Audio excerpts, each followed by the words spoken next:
And we're live. Are we working? Hey. And we're live. And we have audio. And the technology, it agrees with us. Oh God. Oh God. I've had so much happening this week, and this is still the most stressful thing that has happened to me this week. Oh no, I'm so sorry. But we are live, yes. Yes, we are. Hello everybody. So glad to see you. Everybody. So glad to see you. Oh, it's been a doozy of the day, but it's okay. We're here now. Thank you so much for waiting for us. We were a little bit late, we understand that. Might be able to go a little bit long as we are having such an interesting session today. Yes, the final rites, the bi-weekly Southern Gothic, all-female, all tiefling, just Most absolute, of the time. yeah, well, most of the time. That's very true. Anyway, D&D campaign here that we've got running on Nerdsmith. Oh, it's so good to be here. So good to see everybody in chat. And so good to be with this crew. Before we get to introductions, hi, name's Jason, at Just Jason, please, on Twitter. I'm your DM, and just pretty okay creative here on the Nerdsmith Network. Happy to be here. Happy to see you. Hope you're drinking water. Hope you're beating the heat wherever you are, etc., etc. For now, just so we can give Angie a bit of a breather, how about we start with the one immediately below me, as I see right now. Rachel, how are you? It's so good to see you. I'm good. I am very tired. A very long weekend. I've been bashing nerds and dick. Nice. Great. Yeah, I'm good. Looking forward to this evening. It feels like it's been forever since the last game, but it was only 2 weeks ago, right?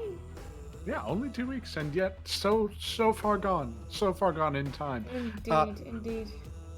And you will be joining us as Mercy, if I'm not mistaken. Indeed, I will be playing Mercy, the tiefling, this evening.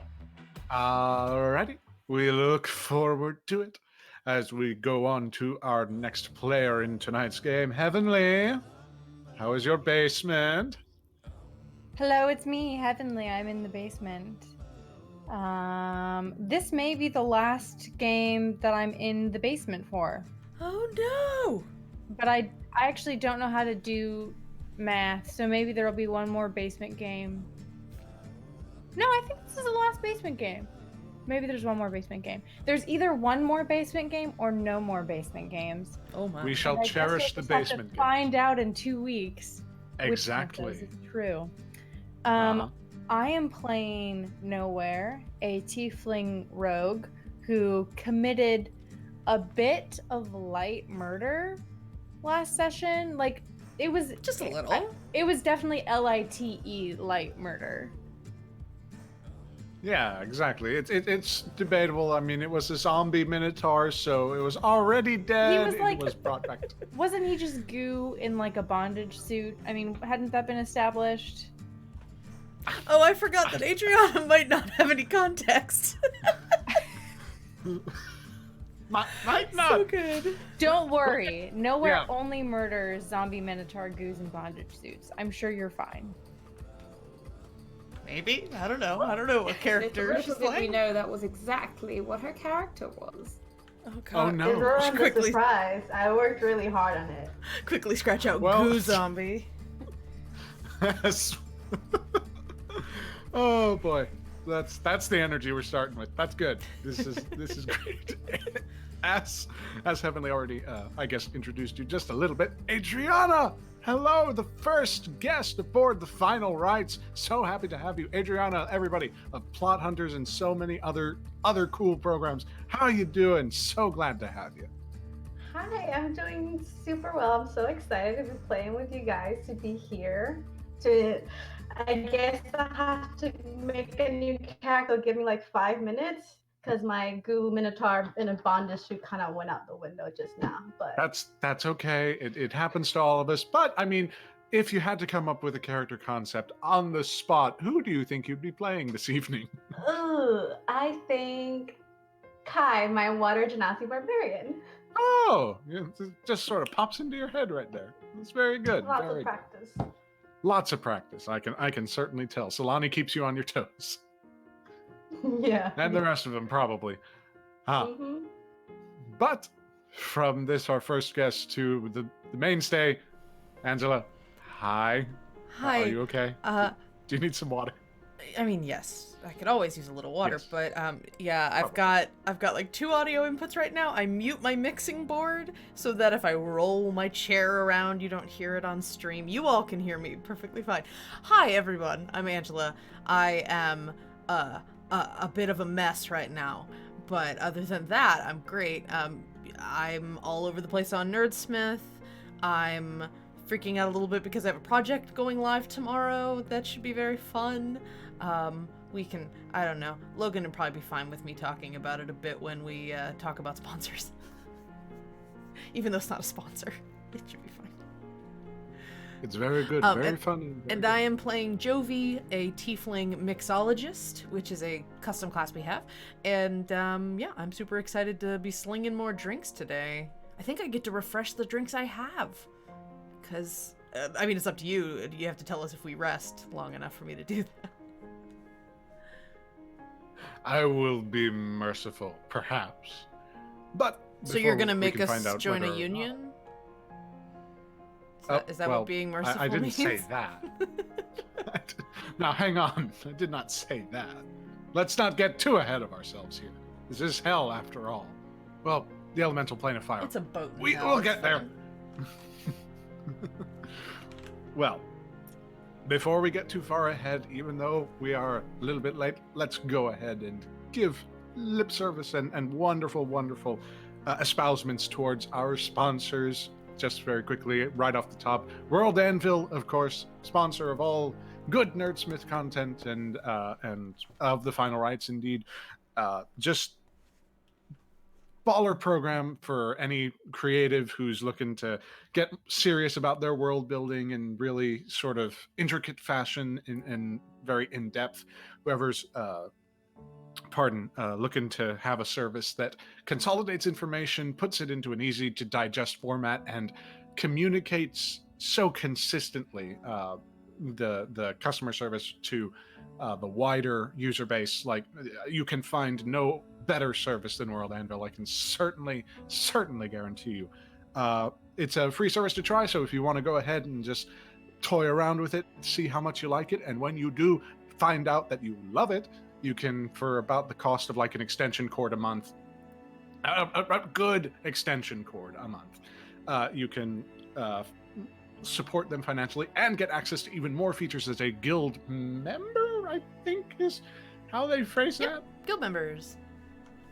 Haha, I figured it out. After only so many sessions and how many months of coordinating with them, I finally figured out. But no, worldanvil.com if you want to find out more about that. We also have the eminently fantastic Die Hard Dice as sponsors for this program. Purveyors of fine plastic metal dice of beautiful quality. Like to having just released, I believe, a couple of metal dice sets of just supreme beauty. If only I could remember. I believe they were either devil and angel themed or vampire themed of a sense. In any case, check out dieharddice.com to see just all the lovely little polyhedral wonders that you can buy from their shop front. I mean, it's an apt description. You're doing great. I'm doing fantastic. Thank you, Angie. Speaking of Angie, you have a little bit of an interesting project, as you sort of mentioned there at the top. As I understand it, there's this interesting project by the name of Patrons that Yes. might be having a Kickstarter in the future. Yes. In the future, within the next 28 hours, I think. Well, yeah, I'm still part of a project yeah. called Packless Patrons. We're trying to make an animated series or an animatic series about a support group for warlock patrons who have not been able to get warlocks. And we have our cast, we have our amazing artists, and we have a Kickstarter launching tomorrow on July 31st. So all through the month of August, you can go check out our Kickstarter. I'll be promoting the crap out of it on my Twitter. But yeah, we have a lot of really cool rewards that we want to be putting out. Stuff like early access, getting art of you as a patron, or getting murdered terribly on camera in animated form if you so desire to do that.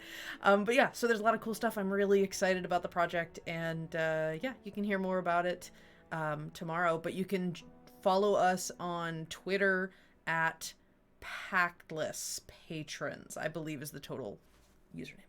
So Pactless Patrons, go check it out. Hopefully in a month's time there will be good news about it. Yes, indeed. We can cross our fingers and hope that the Kickstarter launches without a hitch and no technical difficulties. Because maybe it was the gods. Yeah, it's fizzled out right now. What it is that the gods of fate and chance decided to take now to front load the technical difficulties so that there will be none down the line. That's how it works. But again, worldanvil.com, dieharddice.com, Pactless Patrons on Kickstarter in about 28 hours. We just got a whole lot of things for you to look up.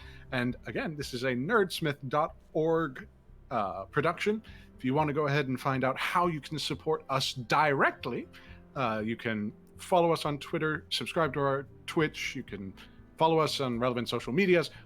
And you can even go to nerdsmith.org/support, if I'm not mistaken, to find out how your contributions, yes, your contributions, can be used to further the, versatility and quality of programming such as this show. Outside of that, can't think of anything that's immediately pressing, but if I do, I'm sure we'll mention it either at the half or at the end of tonight's stream. Without further ado, however, I would like to welcome you aboard the Final Rites.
Are we? Is it? Are we? Is yeah, it? I think so. We're alive. Oh, good. Oh, good. Welcome back, everybody. If you're joining us right now, it's so good to see you. If you're joining us on YouTube, catch us live if you can. But for now, Jovi, Nowhere, Mercy. Having successfully completed your mission on behalf of the Final Rites and secured for the Keeper of the Engines, Amon Gallo Dodger, a motivating crystal by which the defensive systems of this fine vessel you all serve aboard, the Final Rites, might be maintained, you, with little pomp or circumstance, depart from the river banks of the basically River of Fire that the elemental planes interpret, at least, as the reverse Styx, back onto the vessel itself. The captain of your lifeboat, quote unquote, not the most talkative fella, so as you make your way along in silence and towards the domain of the Keeper of the Engines, is there anything that would be perhaps worth discussing concerning the sudden and deadly departure of maybe one of the people that actually made sure that this mission was completed? Well, one of the zombified corpses, I should say. Oh, by the way, Mercy, need you to make an athletics check real quick. Oh, okay. As you are the one now carrying this containment vessel for the motivating crystal. That's a dirty 20. Hey, perfectly fine. You've needed the workout for a while. I'm just probably staring at Nowhere with a shit-eating grin because finally I have some dirt on her after no doubt weeks. Did you of all trying even to find notice? Did some. you even notice though? Because I don't think any of you noticed. Because I didn't get an option to roll when it happened. Can I have a retroactive? I think no, because I thought that I had lied and said that he had fallen, and I had rolled a really good deception check. You had indeed. I will say that the dragon did note the sort of viscera-soaked dagger that was in your hand, but I will say, for at least the time being, even though it was under very strange circumstances, if you think upon it, actually, you know what, Mercy and Nowhere, let's go ahead and make insight checks versus, or excuse me, Mercy and Jovi make insight checks against Nowhere. Okay. As Nowhere, I would like you to roll deception, please.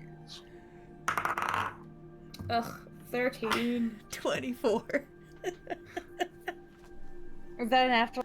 Did you get a natural 20? I got a 19. Okay, So hold on. close. Let me get a dice roller up.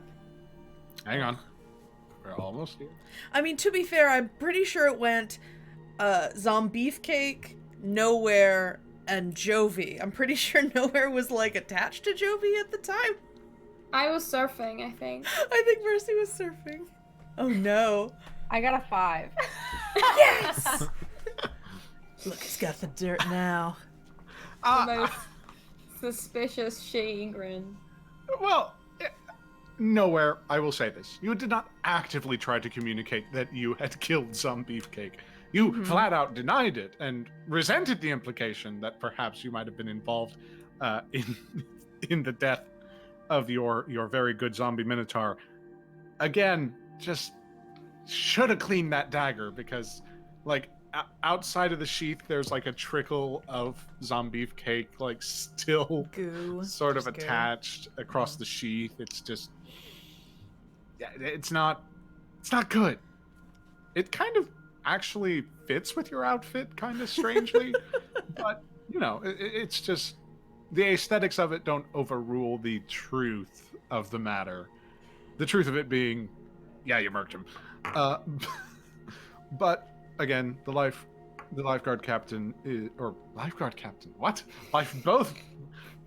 Do we have pools on the final rites? We better. There's a troop of lifeguards in which there is a lifeguard captain. I mean, where else are those Tritons and Genasi and Sea Elves gonna kick back and relax? That's true. There Probably. has to be a pool. Is there? Yeah. And there's Okay. probably a pool of flames as well. Who knows? That's just the sauna. Up. Yeah. Yeah, it's just a song. At the present moment, the lifeboat captain is not the talkative type, so as they wave you aboard, you are ushered to the final rites with nary any ceremony. Again, anything of note that you would wish to speak upon? Yeah. As they're walking, Jovi Jovi says, well, Amy's not going to be happy with us. With that, I should Amy? pour. I've already She forgotten. slowly pours one out over the side of the boat for Zombeefcake and, like, shoots a shot over. then takes a shot.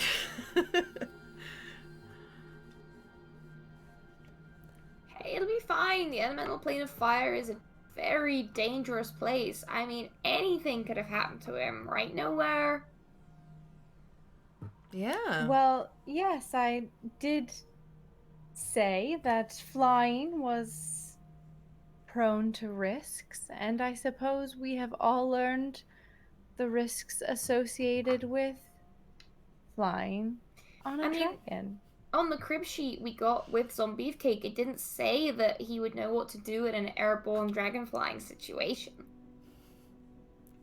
That's fair, I suppose. I will. That is excellent advice. Nowhere. I will be sure to bring a seatbelt or just, make sure I close my eyes when I'm supposed to. I think that'll be safe for everyone. So do we get the rest of the day off or what? Well, let's get this to Eamon first, and then we'll figure that out. Okay, fine. Fine. The boat chugs along as diligently as possible. Instead of being rowed along, there is now a small magical engine. It seems that lifeboats aboard the Final Rites vary in make and model, more ramshackle than perhaps some present efforts. However, you sidle up to the Final Rites, latch aboard a pair of grappling hooks that descend and are subsequently winched up by a similar magical engine. The lifeboat captain kind of grunts and departs very unceremoniously from your presence, leaving you all to navigate your way down to Eamon's quarters.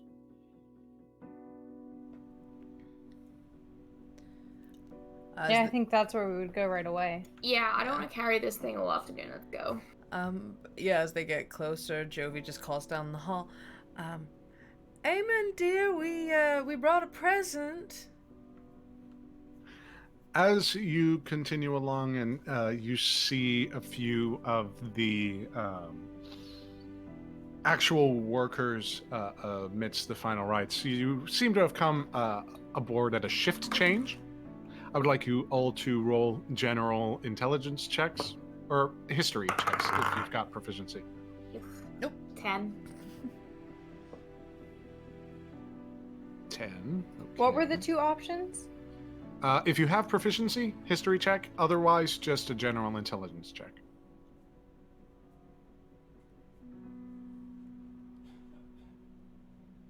16. 23. Okay, Jovi, Nowhere, having been a little bit more in tune with the scheduling of the Final Rites, especially you, Nowhere, considering you're the keeper of the ledger and frequently coordinate with Bahazet. You understand that you are in the throes of the morning shift change from Team 1 to Team 2. A little bit of fortune as... Whoop, hit my mic there for a second. But a little bit of fortune as I believe it was Team 2 that you actually were... the second shift that you were actually witnessing the... who actually witnessed your departure. That was the wording that I wanted to come up with. You note that Bahazet is nowhere to be found along your... traipsing to Eamon, and indeed Jovi, as you call out to the long corridor.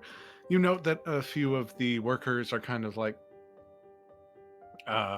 unaware of the situation, but a few of the more senior members and guards kind of look to you and breathe a heavy sigh of relief. A few of them actually let out a cheer and clap, to which the younger ensigns kind of like, You're welcome.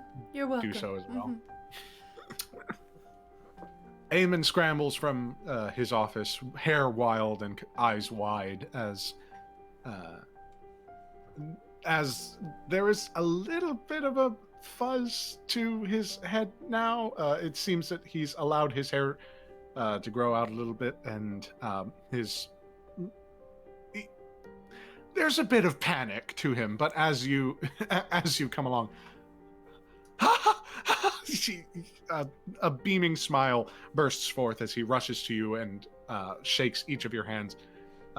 Mercy, as this is a backpack construction, it weighs on your back and behind a little bit more so than your arms, so you're able to quickly get a handshake in. But Eamon turns to Nowhere and says, oh, "Thank God." Or Devils, I don't care really. Is this it? This is the exact one, yeah? Yeah, can I Yes. fucking put it down? I mean, sure. Oh, and I just dump it on the floor.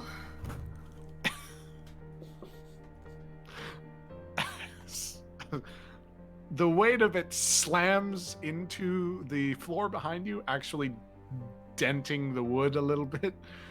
The applause suddenly stops with a record scratch, and Eamon quickly goes around to check the containment and make sure that it's properly attended to. Luckily, the confluences are still in order. The ley lines have not shifted too dramatically, and so the motivating crystal is now in the clutches of the final rites.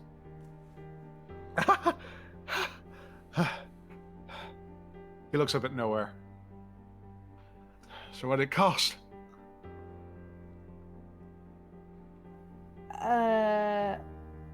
Why don't you let me worry about the cost? He blinks a few times. Oh wait, never mind.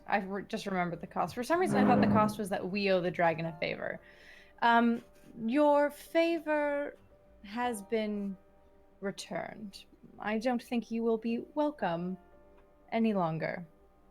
But at the very least, you were able to cash in. What gives you that later impression? He snaps his fingers, and a few attendants from alcoves that you had not previously seen kind of lumber forward in manner not too dissimilar from Zombeefcake, although these are distinctly humanoid and sort of medium-sized in stature. Well, they seemed to be a little hurt at your delayed well wishes, considering that it appears their father died many decades ago.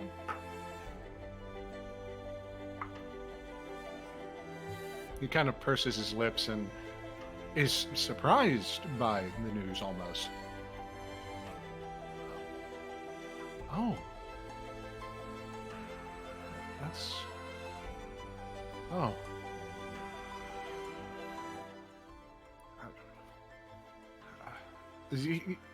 You see 1,000 thoughts dance through his head, and as he tries to integrate this information, but he stops himself, stills his trembling hands, and kind of straightens his clothing.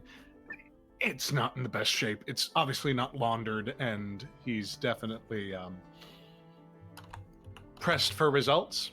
So as he snaps his fingers again, and the two humanoids hoist it very effortlessly and begin to go down the hallway to the deeper pits of the engines, you see Eamon kind of roll his tongue through his mouth and...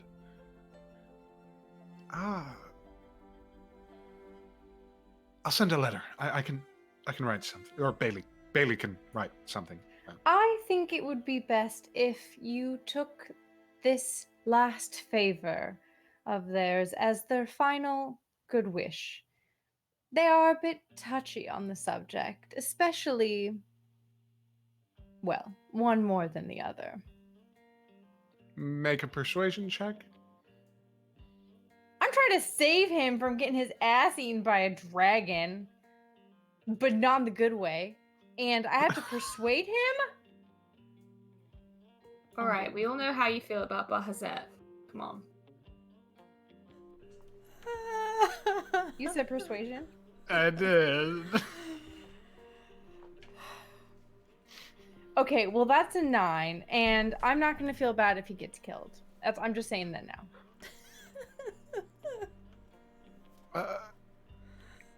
He kind of he sees that you're genuinely, or at least semi subconsciously trying to, soften the blow of, hey, maybe don't talk to them for a bit, he kind of nods and says, a week. I'll give it a week. How about that?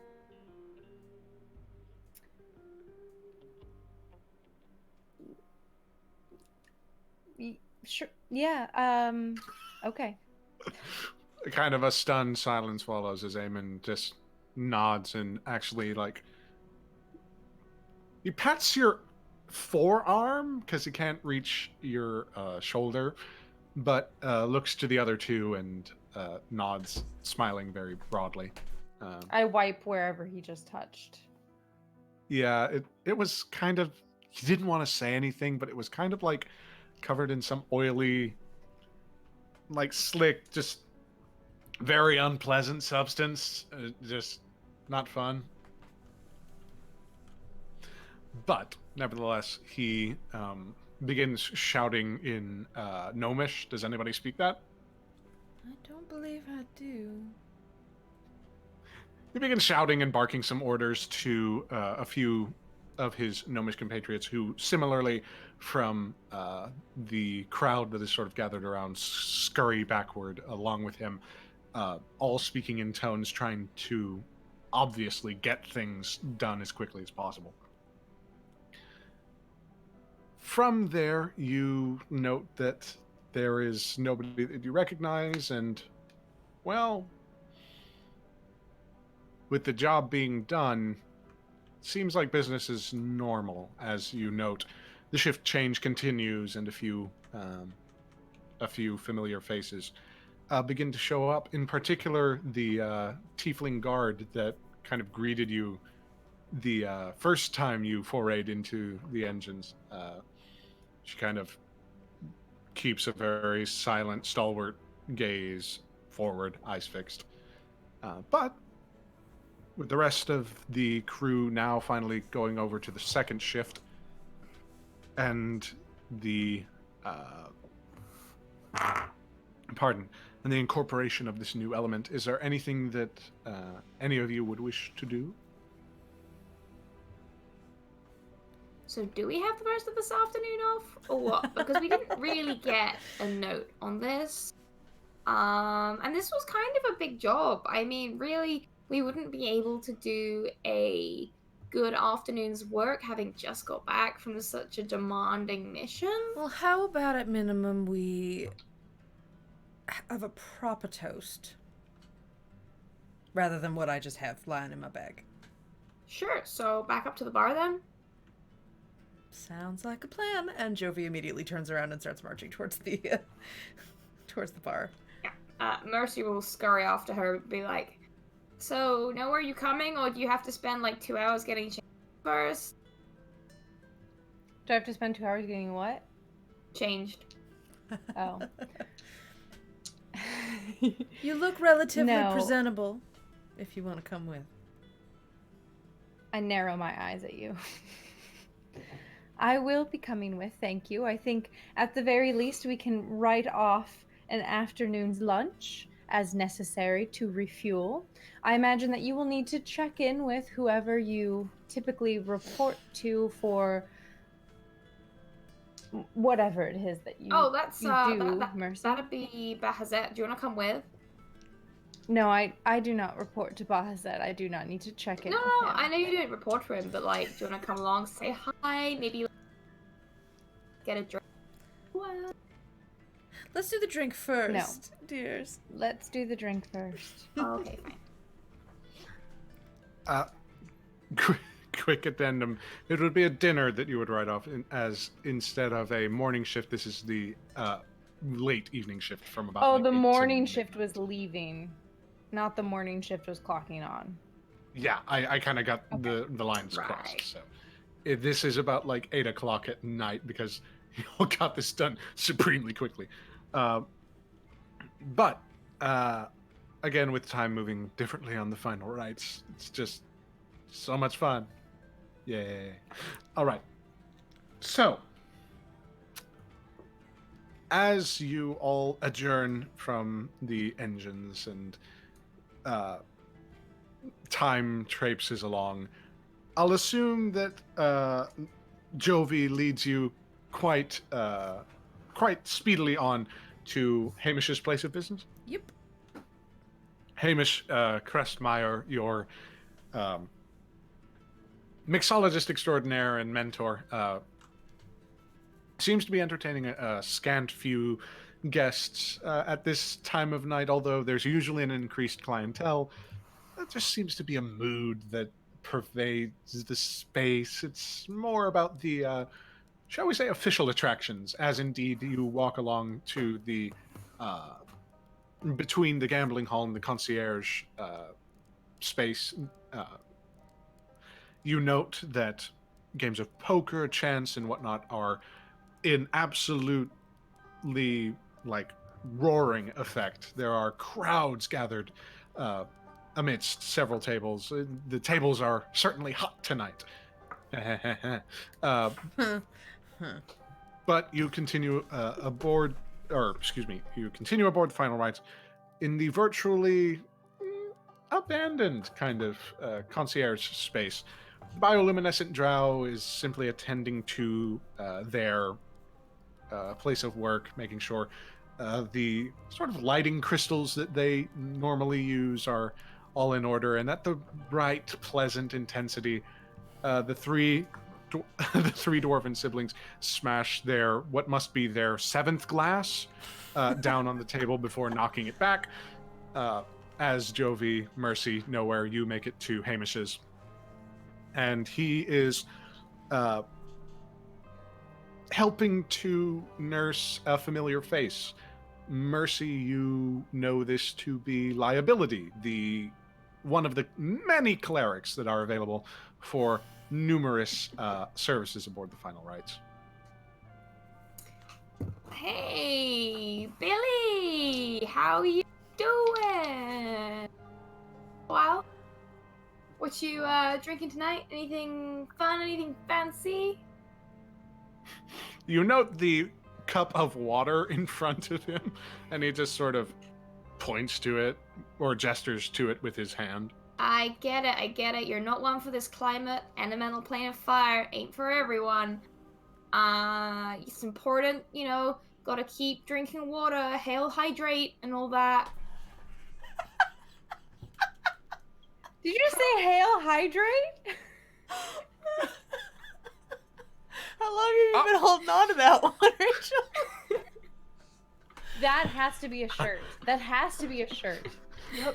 Along with Bespoke or Die, we have 2 shirts now in store. No, not yet. One of these days. But I'm just imagining like Guinness posters. Yeah. Hamish actually kind of blinks a couple of times and say, "Sorry, Lash, I haven't actually heard that one." I must say, it's good to be introduced to new turns of phrase. And he sort of looks at Jovi and motions for her to come behind the bar. Yeah, she'll slip behind the bar and start casually putting together some drinks for the trio of them. Oh, well. At least your returns are in one piece. So good to see you. And you note that his expression kind of lightly loosens as Nowhere is here. Just her presence. Yeah, it's not that he doesn't know who Nowhere is. It's that he knows who Nowhere is, and yet she's here. Nevertheless, he sort of brightens up and nods his head. We've had the pleasure before. I do so apologize, but it's very good to see you. Keeper of the ledger, if I'm not mistaken. Yes? And he blinks a few times in worry, thinking he might have gotten it wrong. I look at him and I allow 8 seconds of silence to pass before I say, yes, you are correct. Wonderful. Anything I can get you to drink? Oh, I had it handled, dear. I had something special in mind for a celebratory toast. Ah, I take it your job was success then. Relatively, yes. I mean, the main goal was achieved. We did come back a little short-handed in the end, but yes, I would say Eamon's probably pretty pleased with us right now. I mean, I think it went off without a hitch, really. We didn't even kill that many. I think. Honestly, clean slate, 100% successful trip. 98, maybe. Well, however many percentages it was, it's worthy of a drink. And he kind of begins to actually assist you, Jovi, as you assemble whatever cocktail you're going to be producing. It's something with champagne mixed in. It's going to be in flutes, whatever it is. Very nice, very nice. Yeah. All right. I call it a Zombriesling. Oh, that hurts. I make very hard eye contact with you. Very direct. She'll slide the flutes to Mercy and Nowhere and take one of her own. She'll pour whatever's left over and offer it to Hamish. And to a relatively successful outing, and may it be few and far between. Ching! The outings or the success? The outings. I don't mind the success, but y'all decide to go somewhere a little more exciting. Maybe leave me out of it. What? Leave you out of it? But that's like the most fun we've had in about... Wow, how long have I been here? That long. Most fun you've had. She murmurs and smirks at Hamish. Hamish picks up on the compliment, but says nothing. Eminent professional, refilling the glass of liability as liability just drinks it. You see his head kind of like rest on the bar, but the glasses clink together and the night passes on without a hitch, at least upon this side of the multiverse. Dun, dun, dun. Uh-oh. Adriana? Hello. Hello. Hi. It is very difficult to think of events as simultaneous, especially across the multiplanar reality that the final rites occupies. Indeed, given the nature of time being so ephemeral across so many planes, to think that one moment and another can occur at the exact same moment, it's preposterous on its face. And yet, as the glasses clink together, our vision shifts.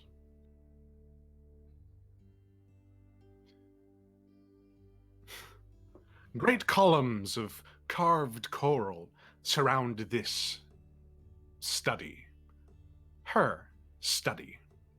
The seawater fills your lungs and you breathe deeply, attuned to the waters you've waded through all these many centuries. The kingdom of the crab tamers called upon you so many times before, and now it calls you away, though not by your own choice, but by necessity. The brother of your charge, a princeling by the name of Wavecutter, has hauled yet another tome forth from his sister's trove. It is crusted with barnacles, scarred by time, and floats beside him, effortlessly. He peruses its yellowed pages and mutters to himself, alike to your charge in that regard, but so much more analytical. You pray the lessons you taught her. Keep sanity primary beyond the coldness of the scholars. Nevertheless, you bear witness as he and his protector, your cohort, a Genasi of similar construction to you by the name of Mana, coordinate their efforts to perfect the circle they have painted in moss upon the sunken granite floor of this space. Yellow orbs with green pupils stare at you quickly as Wave Tamer clears his throat. In the primordial tongue, he speaks to you. Based upon her writings, it seems she had divined the exact scheduling of the vessel of lost souls our ancestors described. If the confluences hold true and our marking accurate, you should be transported, if not directly aboard it, at least within a comfortable distance. He nods as his teeth begin to chatter, a cold chill winding its way through the abandoned keep. The castle has been abandoned for some time, with most of the royal family now evacuated. To where? You would not dare say, even to the closest of friends. Mana grunts, confirming the work is finished.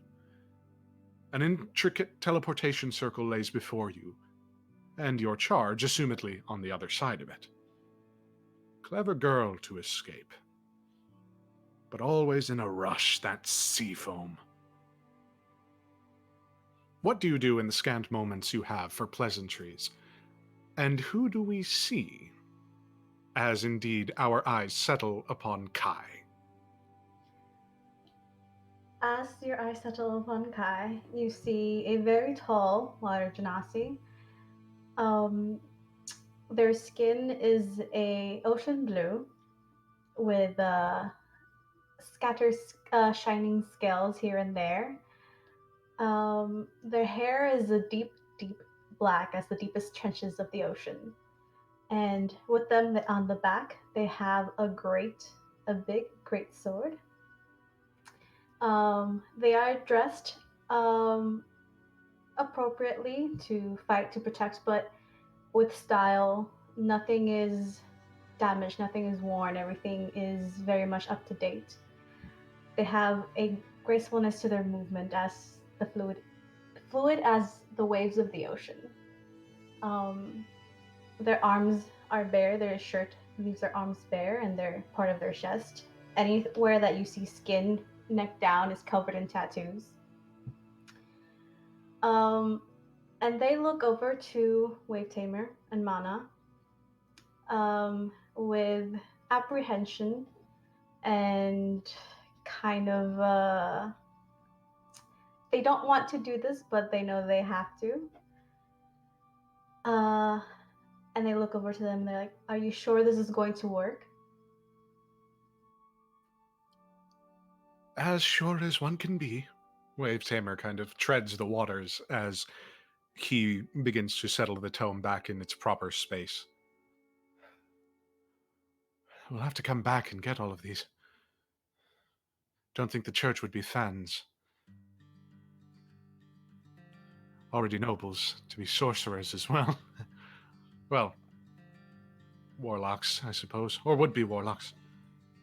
Mana cuts Wave Tamer's musings short.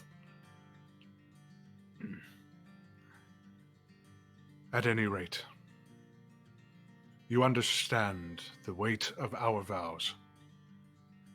And you understand their wording perfectly, yes? I do. Then your comfort, as paramount as it is, need not be considered now.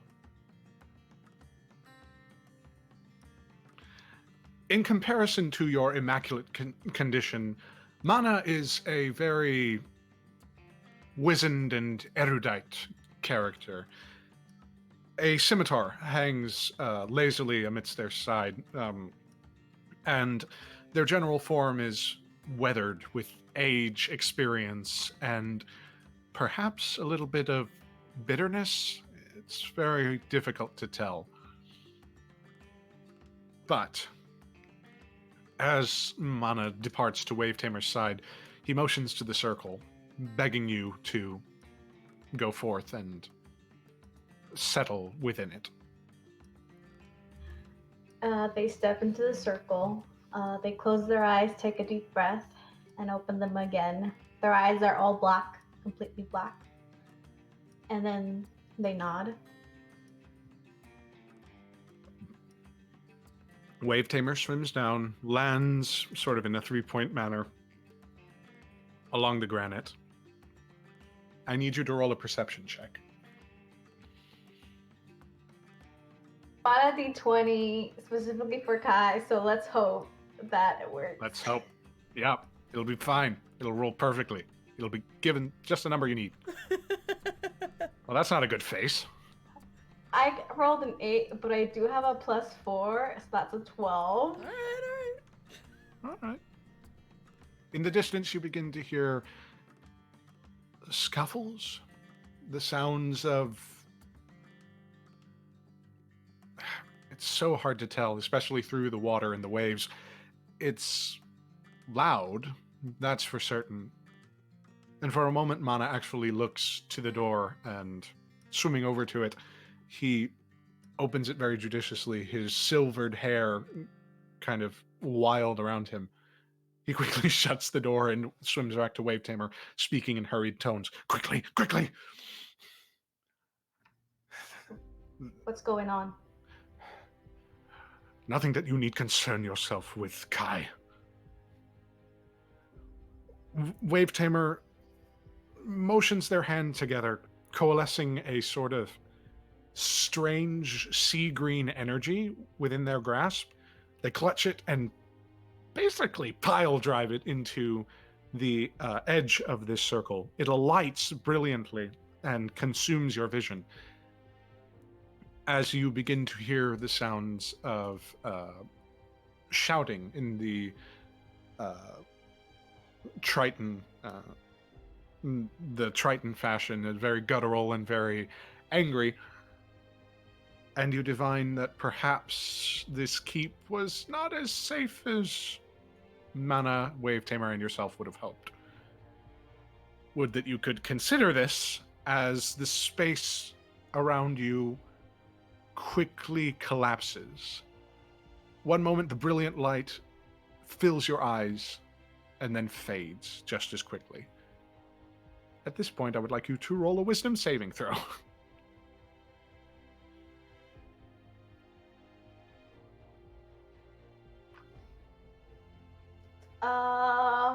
4. Yikes. Oh god, the sound of jingling dice. I don't like that. I'm sorry about this. 4, you say. So that's that. That's... Oh, man. I'll be using a different d20 from now on. We'll see. As you sort of... Okay. The sensation is wholly new to you, but it's kind of like a grasshopper hitting a windshield wiper. It's like your whole form coalesces in a singular moment and then immediately is struck by a impressive force. It blinks back out of existence and flickers once again. And immediately you are met with this supreme and oppressive heat. As the steam, as the steam generated from the seawater that was transported with you begins to actually rise from your form. You are about 5 foot off the ground, and that distance is shortly closed as you crash amidst sand, gravel that is burning. It does not feel good. Indeed, your senses are discombobulated. Your general your general sort of headspace is cloudy, but you are somewhere. Make an Arcana check real quick. I'm not good at those.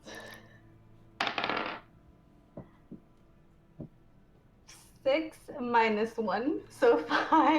Oh no. You're somewhere unpleasant. Oh boy, is it unpleasant. Oh man, is it unpleasant. And very hot. Oh gods, very, very hot. You feel suddenly the sweat and steam mingle together. It's unbearable and terrible. But you sort of feel around. You have all of your equipment there as necessary and as necessitated by your travels. And,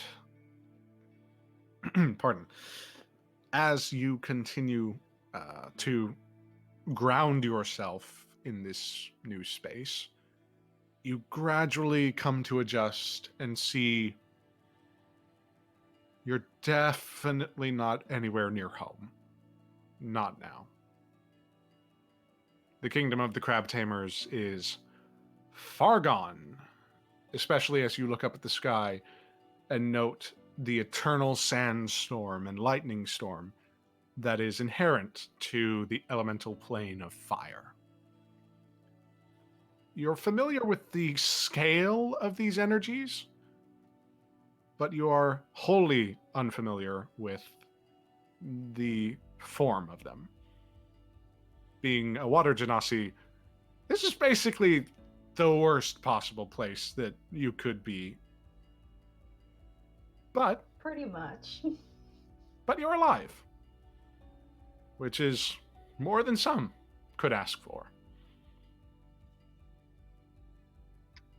Is there anything around? Is it just hot sand and hot air? Or is there anyone else around? Make a perception check. Let's try a different dice. Much better. I like this dice. Okay. 18. Okay. Your senses begin to seize you and rocket back to the forefront. As you look around, there is no other person around you that you can tell, at least at the present moment. But as you sort of attend yourself to the direction that you tried to actually get onto, you find that your gaze drifts to a riverbed, or a river which flows a few miles away from you. And indeed, as you peer out, even though there is nobody in the immediate vicinity, there is what seems to be a camp of some sort, as great clothed spires rise from the dunes and nestle themselves a bit against the river. From what you remember of what was briefly explained to you, the Vessel of Lost Souls, whatever that means, traveled along the River of the Dead for reasons that your family and the royal family was never quite able to divine. At least until Seafoam got her curiosities all in the mix. Seafoam, your charge. Go ahead and just make a general intelligence check.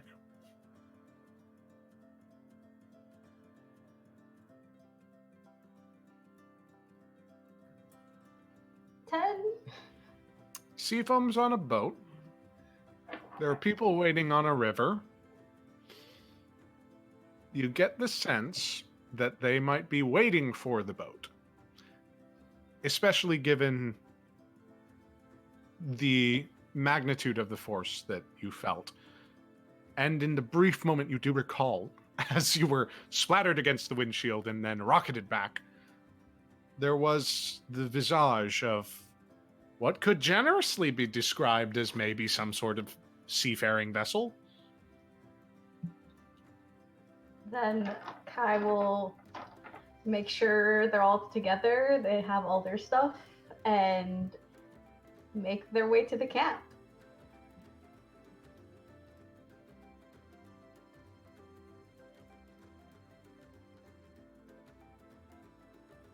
All right.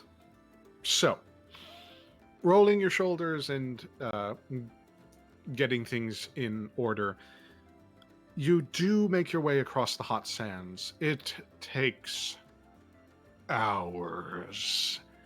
The length of time and the length of travel in comparison to what you would have been able to do if you were only able to swim in this God's forsaken plane, is far too arduous. It's annoyingly so. And I would like you to roll an athletics check. So many rolls. Oh, I have +6, so that's a 21. A 21, you say? Interesting. It's arduous, it's annoying, but it's necessary. And you charge forward with nary a care in the world. Or, well, a few cares in the world. There are many things to care about. But as you walk along, with your passive perception being what now? 14. A 14, you say. Oh, only that, you say. It's obvious to hear that there is somebody walking just behind you. They're not making much of a fuss. They're kind of actually whistling to themselves. As you note, a sort of umbrellaed wayfarer walking behind you. They turn around to look at whoever's following them. Again, the errant sort of humming kind of annoys and confuses you, but as you walk, you note the sort of cool blue of flames. However, not on like a torch or anything, but on this person's head. A sort of ashen gray skin with very brilliant orange, yellow pupils. Set amidst a very narrowly defined face. Go ahead and make, let's make this Arcana.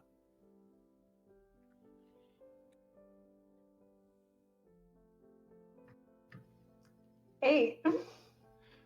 You don't know many Genasi outside of the ones that you're familiar with, water Genasi, for instance, but you kind of figure this might be a flame Genasi, given the very intricate stylings of the silks that he seems to wear, and the manner by which he has tied his hair, in particular a sort of long-tailed ponytail that seems to be perpetually on fire with braided sideburns that kind of swing past his chin ever so slightly. But as he continues along, he doesn't seem to notice you, sort of taking a lackadaisical look of things. And again, just sort of humming these errant tunes. Excuse me. Oh, sorry, didn't notice you. He wipes his eyes from the sand That's a and person. with half-lidded eyes kind of looks to you. Would you know anything? Are you heading to that camp over there? Well, I was before I found myself in pleasant conversation with such a lovely figure. Kada, by the way. He bows very cordially. Kai. Kai. Yes. Would you know anything about a vessel named the Final Rites? It's a vessel that floats on the river of the dead. Something about lost souls. I find myself a little lost. I should say so. Are you angling to make your way aboard? Yes. Kind of twirls the umbrella in his grasp. Well, that's good.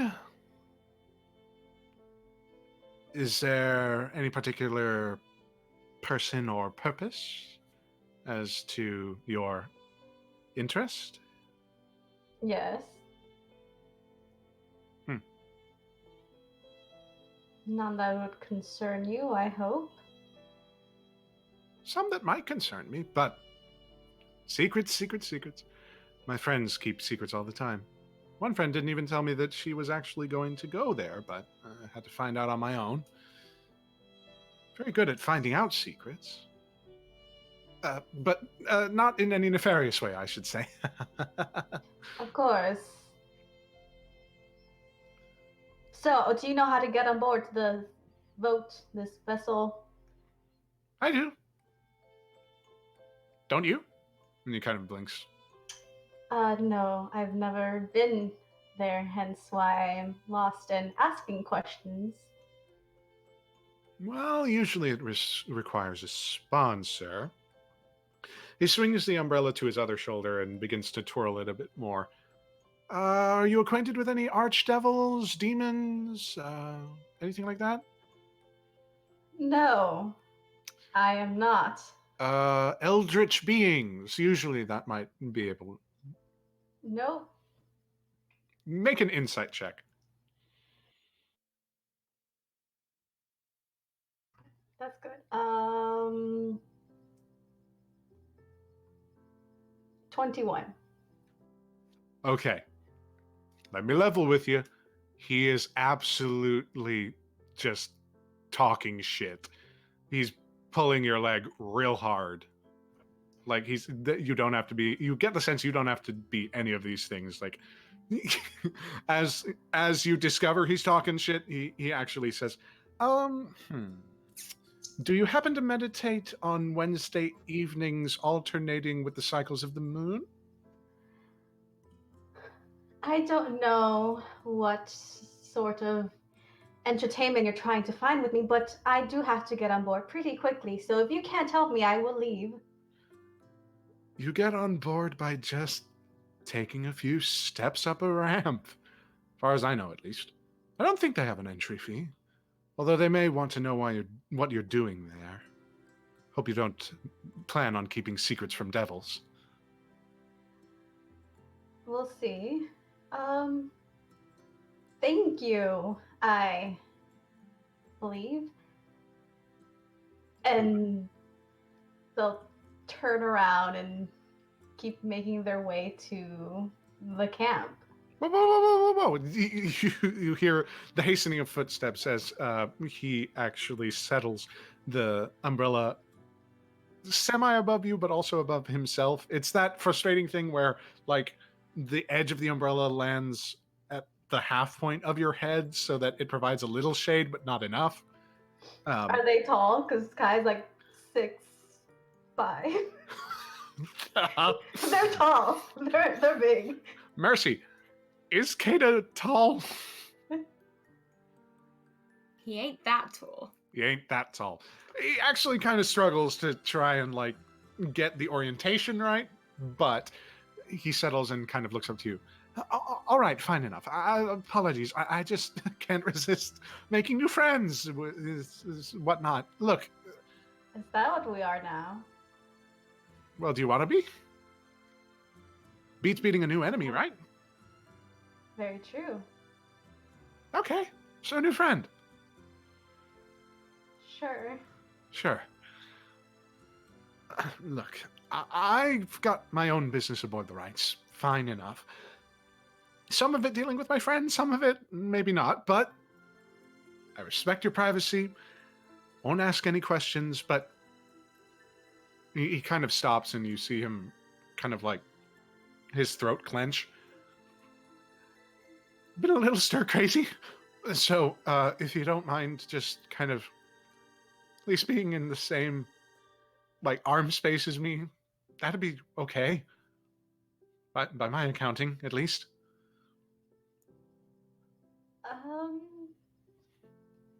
Sure. Nothing bad so far has happened being within arm's length of you, so... Don't worry, that might change. Great. Thank you He for kind warning. of chuckles. Chuckles to himself as you see above you the storm clouds rage on and lightning crack across it. It is indeed absurd to think of events as simultaneous. But as the motivating crystal has been installed and Eamon and his engineers huddle together, over a glass of what seems to be strong, or strong enough liquor. As your champagne flutes clink, and as Kai and Keda make their way across the elemental plane of fire, there are a multitude of elements that shall coalesce very soon. Indeed, after this little break we're going to be taking, just a little 15-minute, or not even 15-minute, probably like a 5 to 10-minute breather, just so everybody can get up, stretch, hydrate, etc., etc., beat the heat, and have some fun. We thank you so much. Hydrate. Hail hydrate, indeed. Hail hydrate, Dear indeed. God. We thank you, everybody. I'm never gonna get tired of that joke. Yeah, it's real good. We'll be fine with it for the rest of the campaign. We thank you, everybody, so much for watching. Stick around. We'll be back in about 5 or 10. Adios.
Hello, everybody.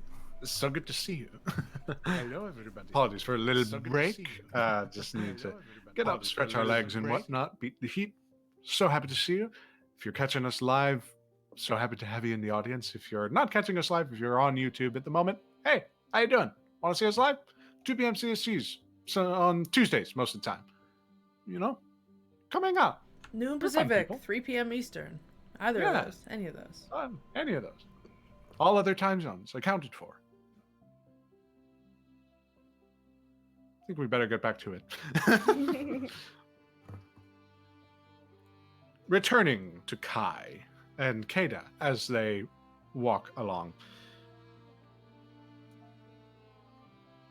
It's very difficult to parse whether or not it's day or night.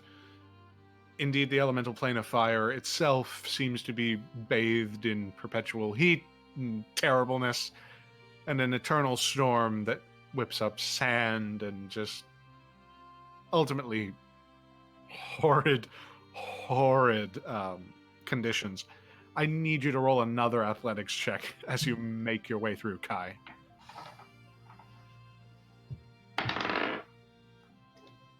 Thank God. That is a 23. Ooh, even better than the last. You forge ahead quite spectacularly, almost to a pace where even Kada is a little surprised. Trying to keep the umbrella up and then seeing that you're completely unperturbed, he returns it to his shoulder and kind of twirls it as he looks to you kind of curiously. His hair oscillates between like a bluish hue in sort of the downturns and a more red or fiery color that pervades and sort of wisps off of his head in the more excited moments. Right now, it's a sort of bright yellow as he looks up to you and blinks a few times. Okay, well, if you can't tell me exactly why you're here, I can assume it's something very important, right? Yes, very. One thing I forgot to mention because they were underwater when they were introduced. Outside, their hair still floats as if they were underwater. Yes. Thought that was pretty cool. Oh, Kada is not surprised by this, as, you know, Genasi no Genasi. And he kind of looks to you and blinks. Well, that's good. Not a lonesome wanderer like myself. Formerly lonesome, given present company. Is there something on your mind that you want to talk about? It seems that you've been through an ordeal. A few, a lot, many. Yes, probably. I wouldn't presume to talk to a stranger, though. I've just... Really, I wouldn't have known. Well, Guessed. Concerning... he kind of stops in his tracks, collects himself, and breathes very judiciously as he continues along. Well, it's just about my friend. I tried to figure out what happened to them, her, and well, I found out, and I wasn't happy. Would she... Okay. When it comes to killing family... Oh, okay. Not where I thought this was heading. It's like a distant cousin that she never mentioned before. Off limits in that sense? Or is that perfectly, like, reasonably sanctionable? Do they know? Does she know this distant cousin? She never mentioned him. Them. Never brought it up. Family wasn't really something that we talked about. We talked about a lot, but not family. Not a lot of family, at least. At least I don't think she talked about her family. I'll be the first to admit my mind is not a steel trap. Wow, really? Wow. He kind of blinks a few times. Yeah, it just kind of wanders every now and then. But it's... They kind of. Uh,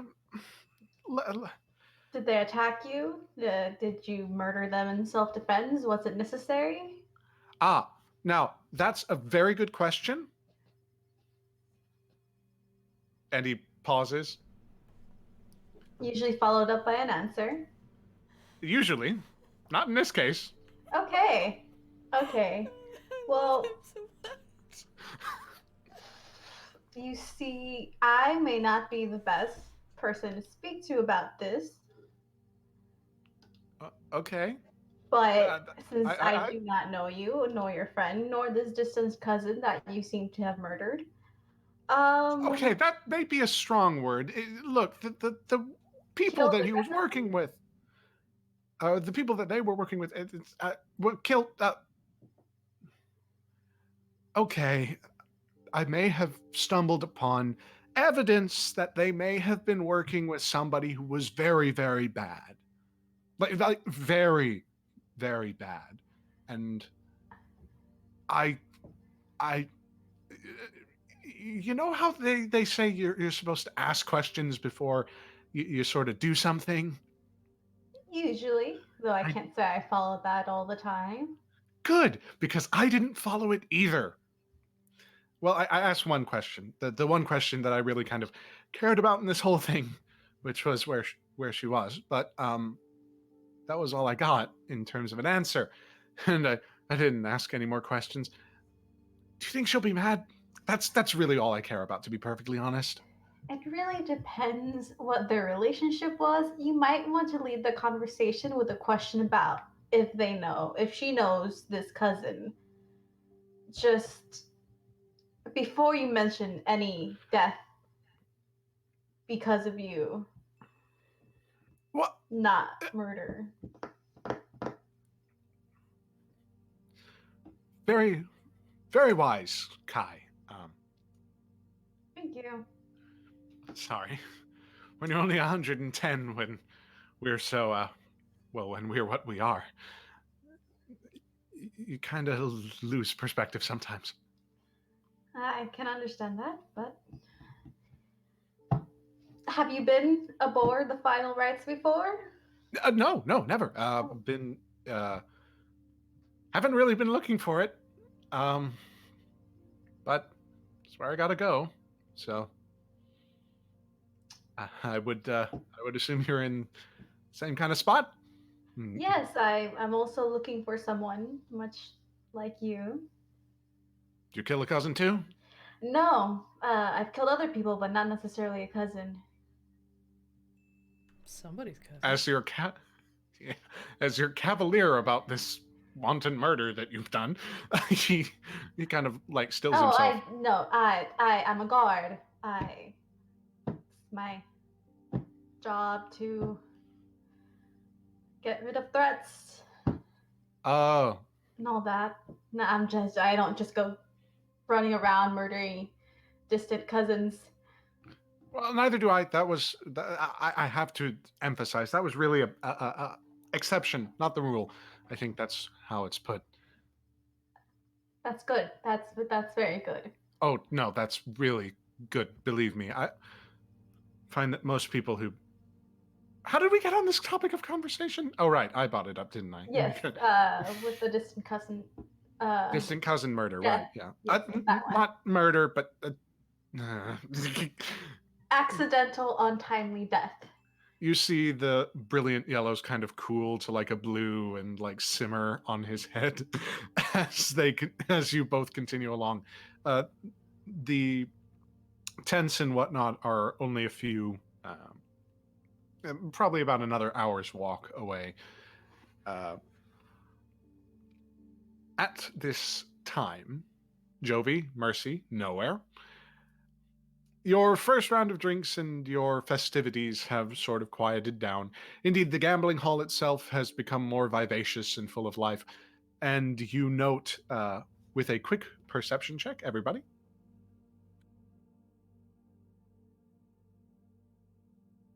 Natural 20. That's 25. an 18. 5.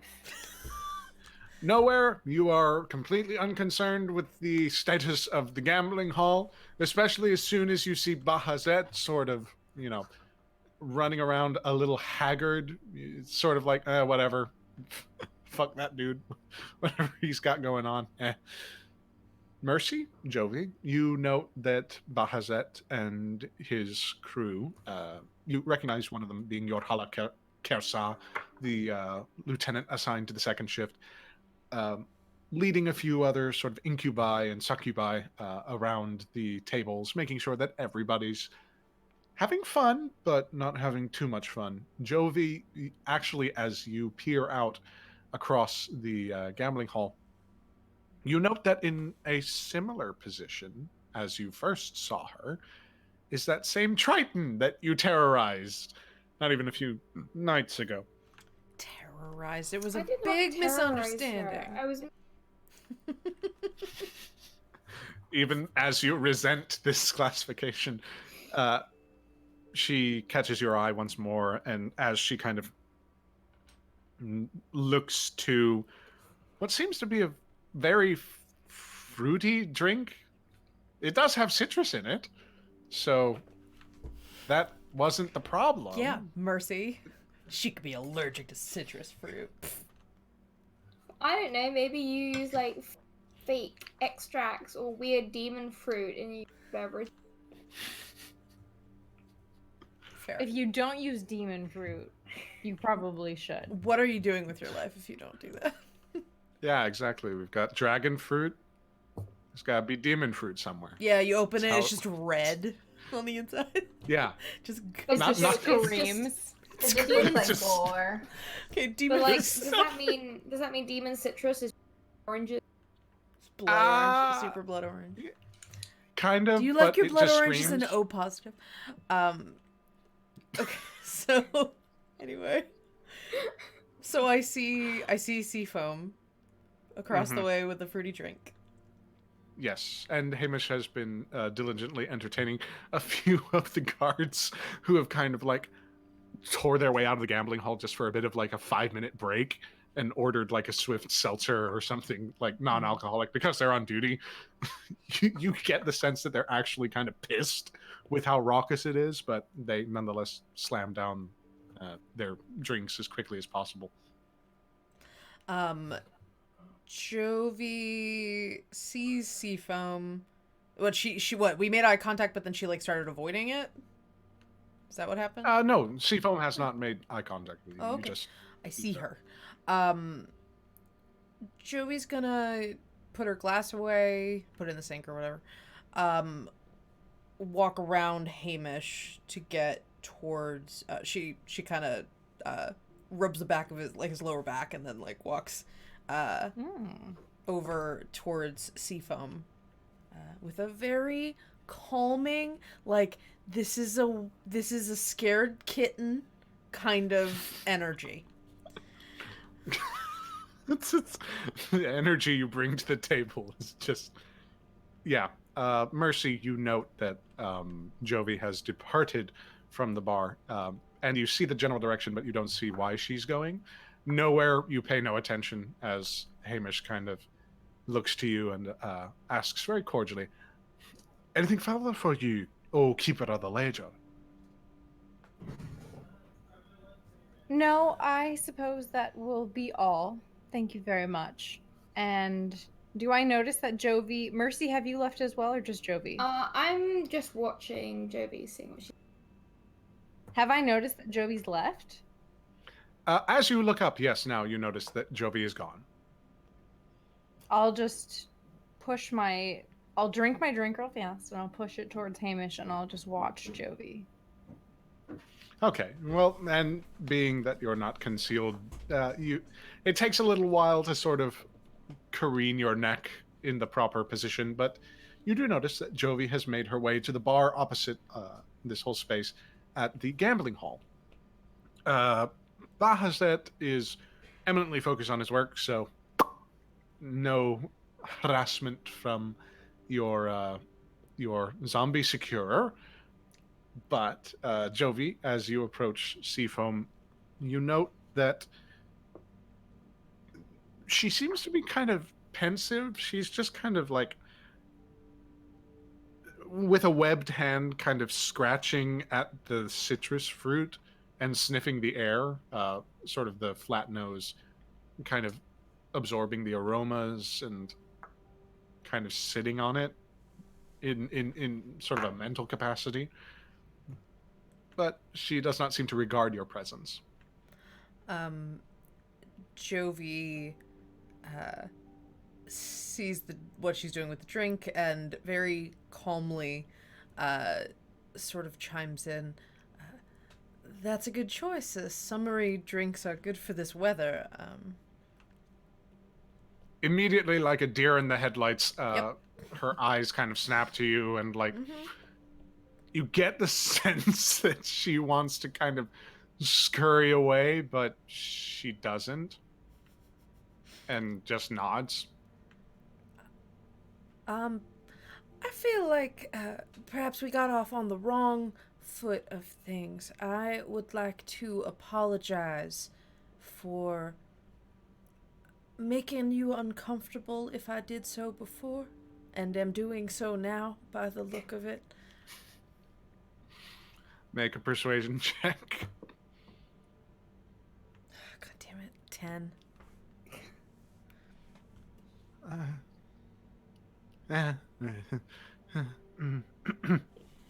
She nods and kind of looks back to the drink. It is not you. I worry. I worry. Many things. And she kind of taps at her head, muttering to herself in primordial. Do you happen to speak that language? I do not. That was Mercy's deal.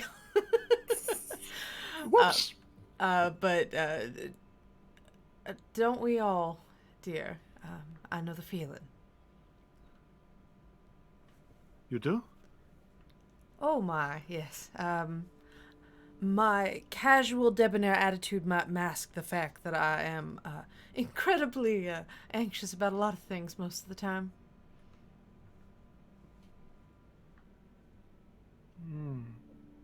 You hear kind of like an errant, escape her, but she doesn't really ask any questions, not knowing what debonair means, but... Jovi points at Seafoam's drink. Those typically help a little, though, so you're on the right track. They are very sweet. Would it be alright if I sat? She looks Beside to the you, would chair. that be okay if I... Okay. She simply nods. Jovi very gingerly sits on the seat next to her. We're at the bar, you said? Okay, so at the stool next to her. You immediately see one of Succulent's attendants? One of Succulent's assistants sort of sidle up and look to you. Seems to be a bronze skin-ish, not tiefling, human. Gosh, what the hell? What? Everyone's look to you tieflings, and- Jason.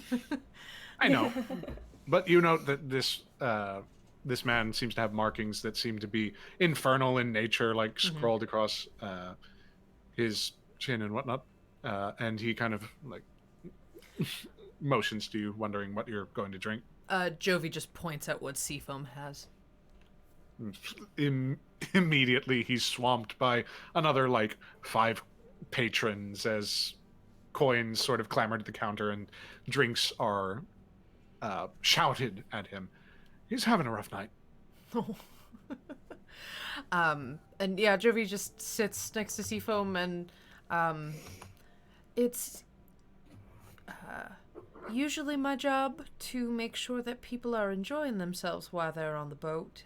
You seem to be having some difficulty relaxing and enjoying the trip. I know the destinations are not always the most pleasant, so we're here to be a balm of sorts.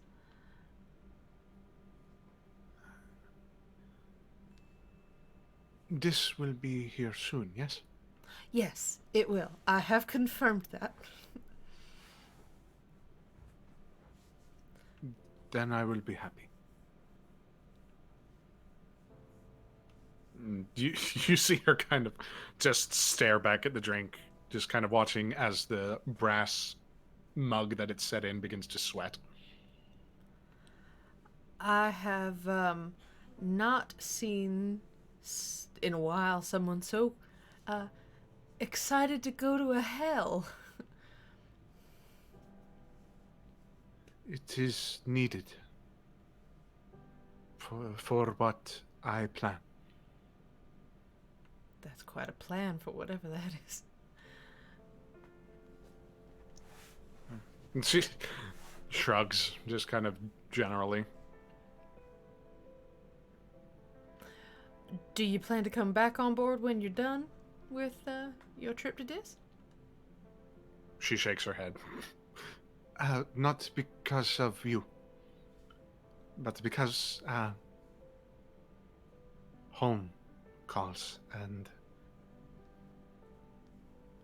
at that point, you see her kind of actually reach into her vest, quote unquote. It's just close enough to a vest as you suppose a Triton of obvious more. Obviously, a different sort of cultural background can get. Go ahead and make a perception check, please. Okay. 18. It's a talisman of some sort that she clutches. Something of like a crab claw with a golden hoop around it. A bronze crab claw. There. That she seems to regard very closely. As it catches your eye, she kind of looks to you. That's beautiful.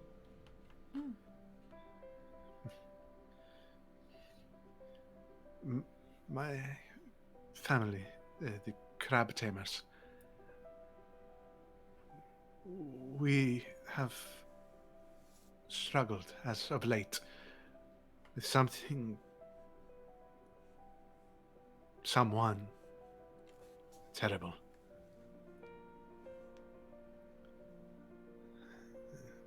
So I seek a devil's help. And you kind of see her shoulders kind of sink at that point. You get the sense that, well, make an insight check.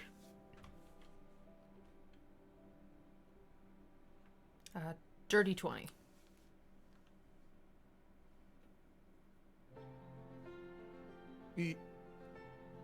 You begin to see just how young Seafoam is comparatively. She's like maybe in the 18 to 19 range, like very unsure not only of the world but of her own abilities. And as she kind of speaks to you, you get the sense that this was something that she was really sure of at the start. Now, kind of a different story.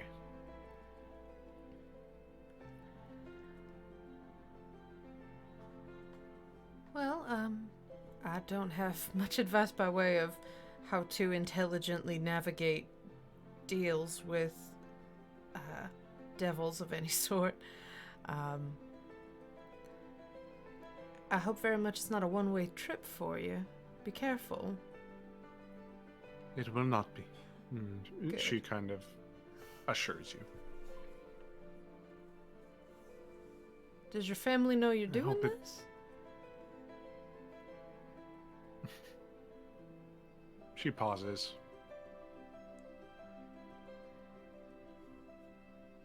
Mm-hmm. No answer.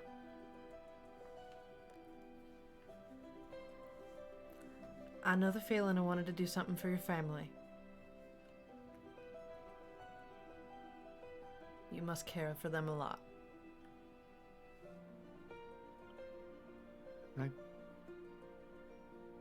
And she almost asks a question and kind of subdues it very quickly.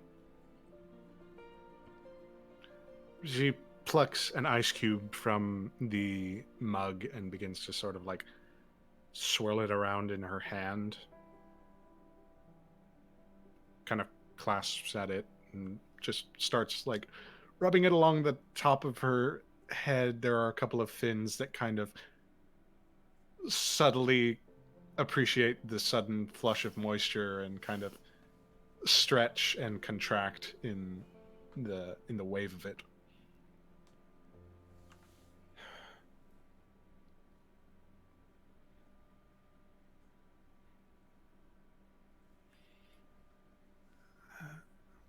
A glass is slid to you, similar to hers. Although, curiously enough, the citrus is missing. Which kind of stinks. Hey, I mean, limited supply. Mm-hmm. It's a popular drink. She had the end slice. You could tell it was the last one. Yeah. Like, there's hypothetically some citrus in there, but it's, like, mostly rind. Anyway. Welcome to D&D Mixology. Yeah. As the glass slides, Seafoam looks to you and grabs the mug, grabs her mug and raises it. Toast into something in particular.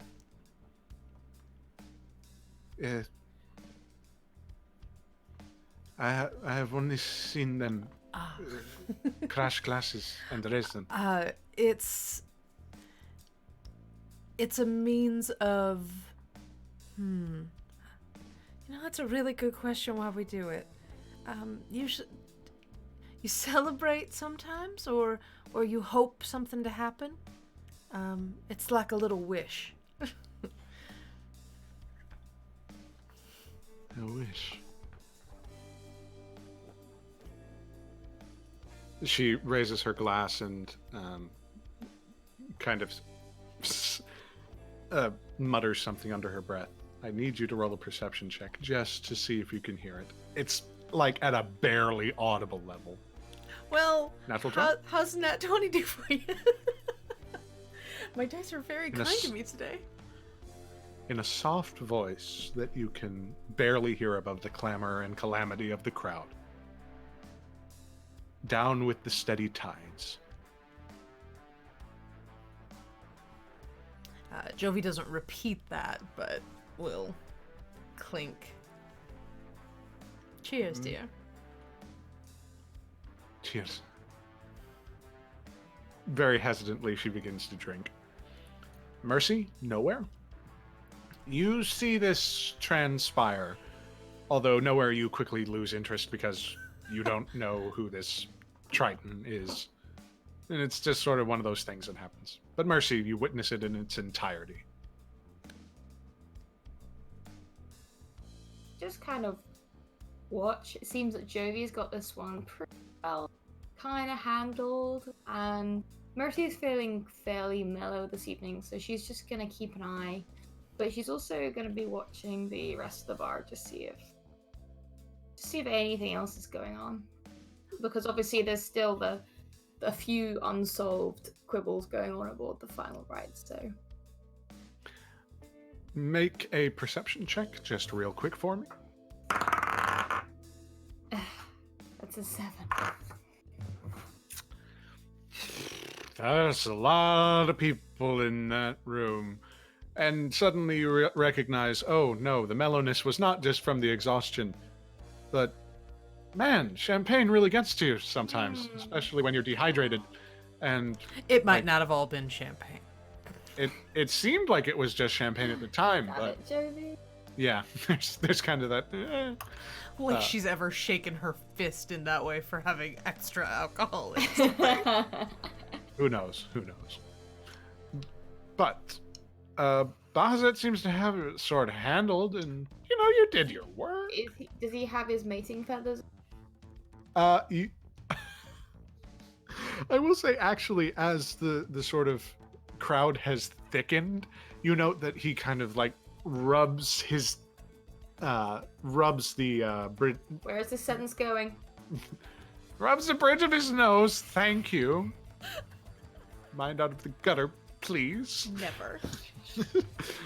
Rubs the bridge of his nose, and you note the feathers begin to sprout as kind of this shimmer comes across his eyes, and they go to that sort of clear texture that they sometimes can take on, given certain talents that he has. And indeed, oh, go ahead. I elbow nowhere. I go, hey, now's probably a good time if you wanna try the approach. Are you talking about Bahazet right now? Out of character, just so I know Yeah. how to react. Yeah. I had pushed the glass away from me, and as you say that, I kind of like clench my fist, and that if I'd had the glass, it maybe would have shattered. Let's make a strength check real quick. I don't have the glass. Oh no, anymore. she said like in Oh, you don't emotion have Like, the that if I if had she the had. glass, it would have like shattered. I'm like, I have spoken to Bahazet more than enough for a while. I see. Playing hard to get makes sense. See what you're doing. I'm not sure what you're implying, but I do know that it is inappropriate and never going to happen. All right, okay. You know, just here trying to help, trying to put a little bit of lives. Hey, I know when I'm not a priest. Do you? Do you know? Most of the time. 20%. Maybe. But hey, I mean, one day I might say something really wise that enriches your existence. And if you've already counted me out, then you're not going to have that chance. She's right, you know. Inspiration comes at the strangest places. Or the Yes. strangest moods. You see Hamish kind of look up from the bar. Always I trust a look bartender. to Hamish and I give him a look like, please do not encourage her. And then I look to Mercy and say, Mercy, your time with us, your arrival was incredibly unexpected and deeply disturbing to me, even to this very day. But I have learned so much from you in the short snippets of time that we have spent together. You are truly a marvel. Oh, well, that's extremely kind of you. In that case, I will never stop giving advice when you really need it.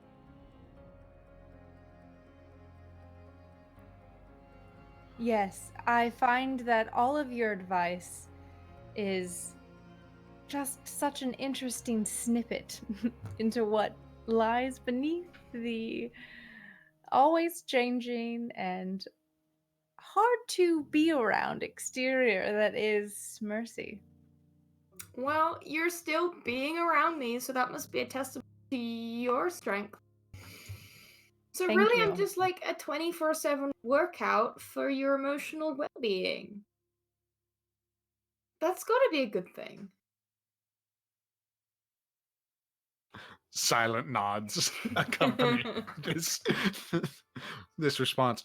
And Bahazet actually, you note Mercy out of the corner of your eye, looks to you rather pointedly and rather annoyed as he barks a couple of orders in Draconic across to your hala and makes his way out of the gambling hall, stomping in y'all's general direction. Oh shit, now's your chance. I'm sorry, I thought you'd have more time than this. But, you know, they say just live in the moment, just say what are and Mercy! Did you hear as Bahazet finally kind of gets to you, clear eyes kind of staring at yours in a very, although you cannot see the pupils, very, very intent manner. yeah. What in the hell is this? Is what? I am standing watchfully on guard over the bar vicinity, talking about today's business with my esteemed colleague, Nowhere, the keeper of the book thingy. The ledger. That's what that is. Mercy, make a deception check. I like to imagine that every time Rachel's mic catches out, Mercy just hiccuped or something. I like that too.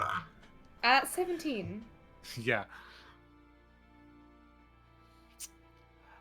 I see. A full accounting of events, no doubt. Yes? Yeah, I mean, they were pretty successful, really. Should have been there. I'm sure you probably would have gotten better with them than you did. I mean, you speak Draconic for a start, which could have done some good. Also, how are you with fire? I'm sure the elemental plane of fire kind of alright for you. In fact, you probably would have enjoyed, like, some time off the boat, I guess. You don't get that much holiday hours, do you? A silent rage seems to be building in the back of Bahazet's head as he just stares at you. Nowhere, this is where you say hi. I say nothing. Bahazet kind of looks over and looks to Mercy again. Well, if the business is concluded then, I suppose that you would have time enough to help us. Oh, I'm afraid that our business is not yet concluded. We did promise Eamon that we would go back down and make sure that everything had been installed properly while we were still docked. Least we need to make one last trip. I'm sure you won't mind letting Mercy work under me for just the rest of the day. The rest of the... He kind of tilts his head to the side. Make a deception check. Do I get advantage because Mercy's helping? I am so helpful. I am really helping. I will say, given that Mercy rolled so well on her deception, yes. Nice.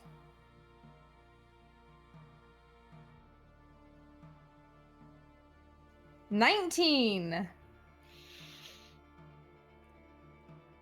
Fair enough. I'm sure that Eamon would appreciate this gesture of thoroughness, and you almost see him like try to pop a blood vessel in his head, but he subdues, breathes a little bit, very deeply. And I trust, given that this was such a successful venture, that the asset that I acquired for you was returned with minimal damage? I just subtly push Nowhere in front of me. I will look at Mercy and arch an eyebrow and communicate wordlessly that I have just given you the rest of the day off. And say to Bazet, yes, the very interesting specimen that you sent to help schlup the heavier equipment that Eamon had given us, he served quite well. Unfortunately, the plane of fire is incredibly dangerous, and we Yeah, it's not ourselves... schluck friendly. No, we ourselves only barely escaped with our entire bodies intact. Unfortunately, the zombie, the asset, The yes, asset? as you so humanely referred to him. Come on, Nowhere. We did name him. Shh. He was unable to complete the trip. Yeah, you got a puncture. It's kind of spiky rocks up in the mountain. It's unfortunate, really. You know. One more. I look to Mercy and I like make a face and say, yes, he did suffer a puncture, but he also fell off of a dragon. Hey, which that I was think- after the puncture. Yeah, Yeah. we patched that one up. We had some duct tape. It was the fall that did him in. Yeah, that was just viscera, and partially decayed innards. Just, and you know what? Because the elemental plane of fire is really hot, it cooked up like a fried egg. I mean, you could have served that. I'm sure it made excellent Mercy, nutrition. I think you can stop adding detail to the story. Bahazet, I'm sure, completely understands. You note that Bahazet's finger has like raised in front of Mercy's face, and it's a very like his hand is quite large in comparison to her face, and he like silently shushes you as he stares at nowhere.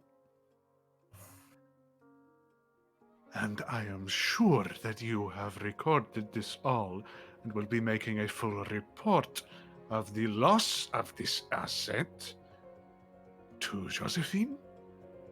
Oh, Bahazet, you know that if there is one thing I enjoy, it's filling out paperwork and making full reports of my daily accountings. A fair enough statement, nowhere. You hear a loud crash as a few patrons at the bar kind of slovenly are dragged by the scruff of their neck by Yorhala. Jovi, they kind of deserved it. Like there's a fine line between very, very happy and very, very drunk. They were on the other side of that line. Sure.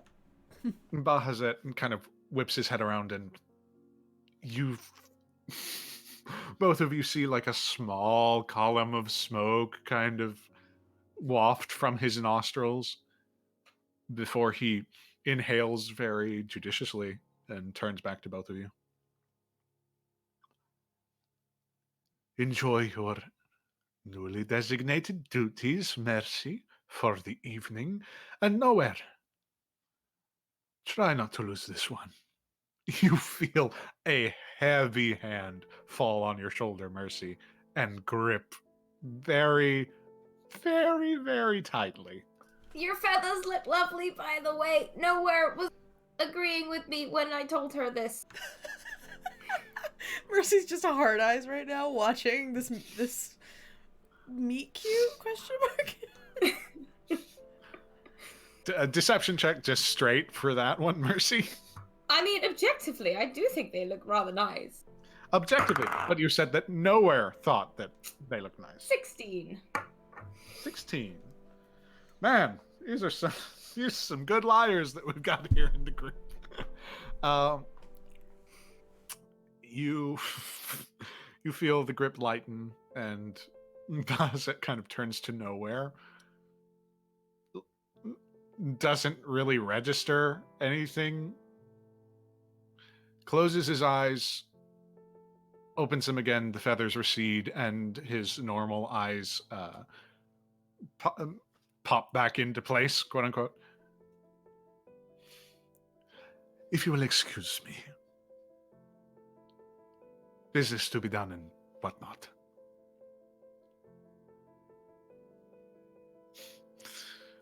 Bye.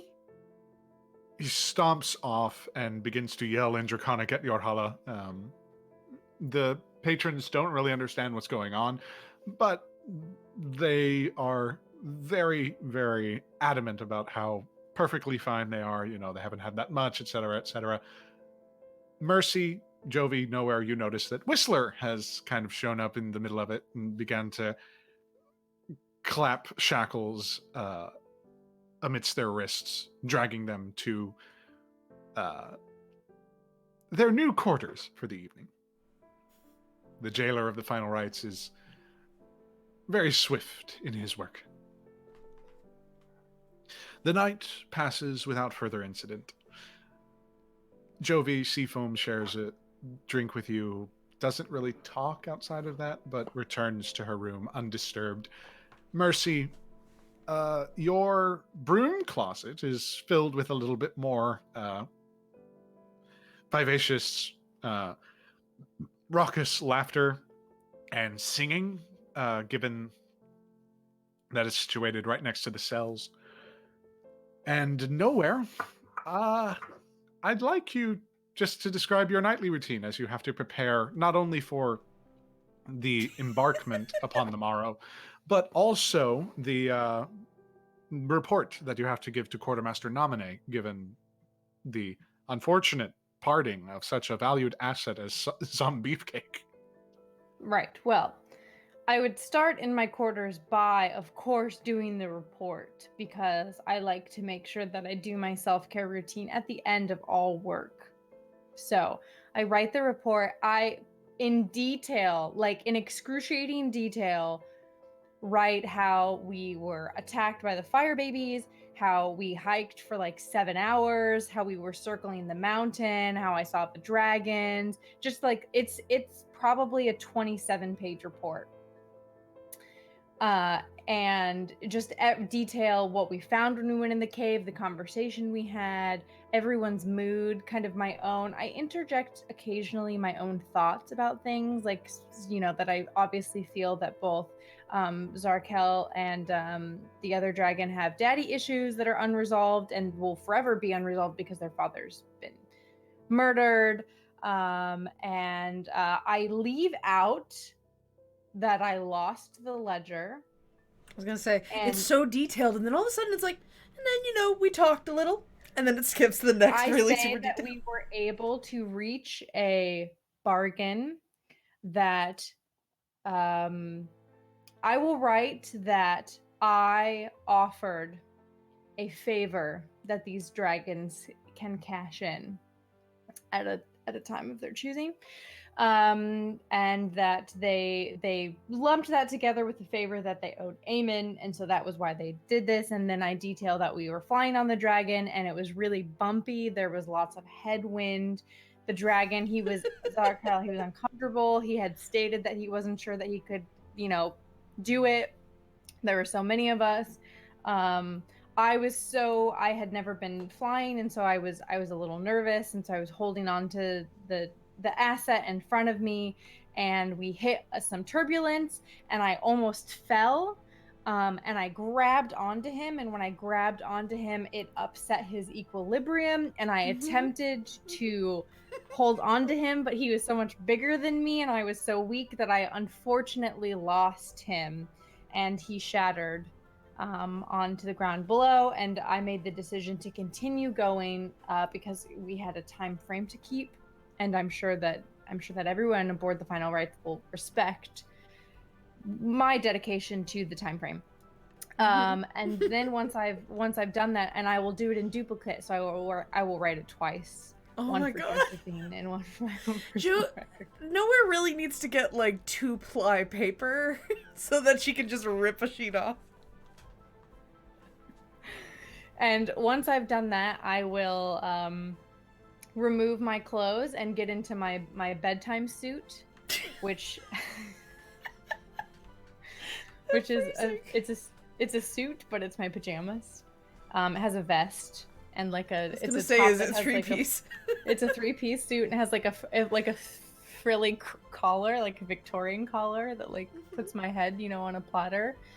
And I will begin my nighttime facial routine, which I think we had established took 1 hour and 17 minutes. Yes, I believe that was the exact timing, yes. Once I finish putting on, I exfoliate. First I cleanse, then I exfoliate. Some people exfoliate and then cleanse. I don't. I cleanse and then I exfoliate, then I moisturize, then I mask, then I re-moisturize, then I hair mask. Then I take off my suit and I apply a body mask and I T-pose. And then I forgot the T-pose part of it, of course. Integral to this whole process. Then I remove the body mask. I body moisturize. I apply a bit of self-tanner, which is pink. No one knows this, but I am actually a much lighter shade of pink, and I apply a bit I apply a bit of self-tanner that's made for pink tieflings. Of course. I think that's just formulation. I think that's just called paint.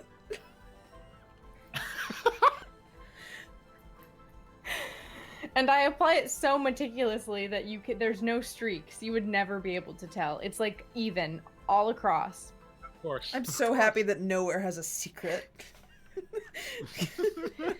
Then I spray my pillow with lavender spray, and I get into bed, and the moment I close my eyes, I fall asleep. Because she's so efficient. So efficient. Kai? Yeah. On the absolute opposite end of this spectrum, a sandstorm has unfortunately blown through the area that you all occupy. It batters against your skin very uncomfortably. Usually you're used to water. It's, all around you, it surrounds you.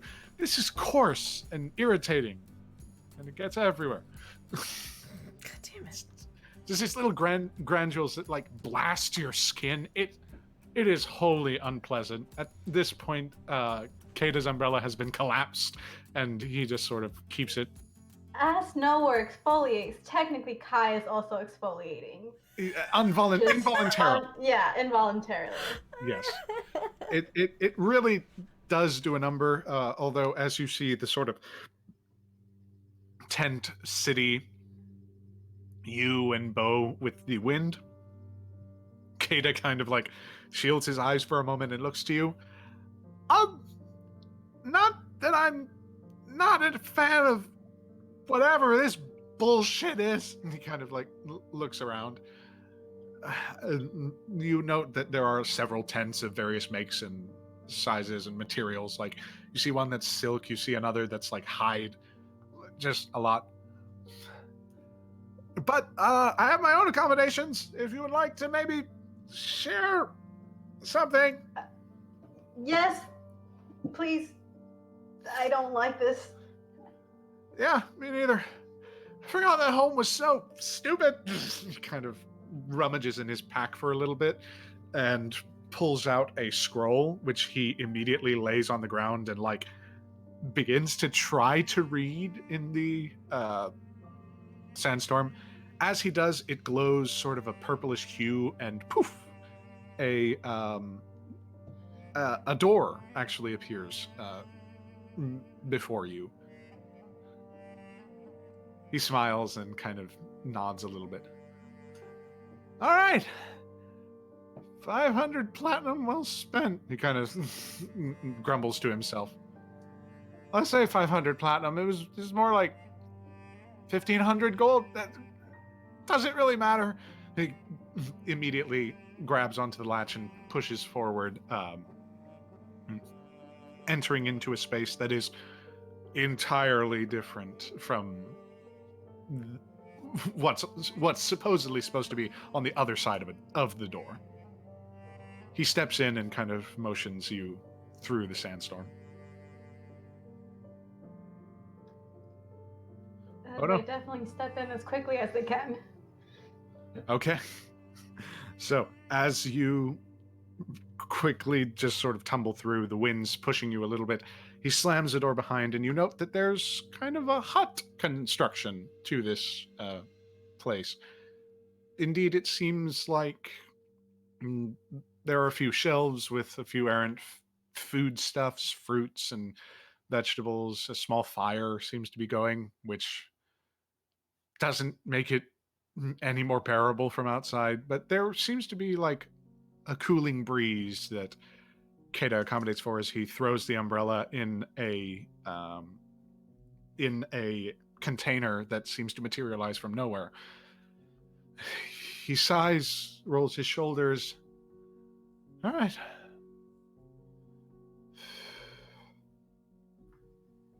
Well, this is us for the night. Better than what's on the outside. Very funny. Yeah. Final ride should be coming through in the morning. Oh, great. We have to wait more. Perfect. Does this hut have like a separate like little room or like a wall? There's like a divider, like a paper divider, and like some beads that are interspersed with it, separating what seems to be a hammock and like a mattress, like a futon. It's like a very, very sad studio. Okay. And whatever privacy they can get, Kai is going to create water, because they can do that, and have a bath, shower, something to get all the sand out of their skin and hair and clothes. Yeah. And to As refresh. Yeah, as you sort of go behind and he starts hearing this water being created. Yeah, I'll just you hear the clamoring of like dishes in a sink as he begins to like do the same, but with like cups of water that he's got. Yes, and once they are done, once their clothes are clean, they don't care if they're wet. They're gonna put it on. Go over to Kata, and ask, you wouldn't happen to have enough food for both of us for the evening here in your lovely accommodations that you have so gracefully shared with me? I should. What? That depends. What do you eat? Fish, mostly. Some fruit, I'm sure.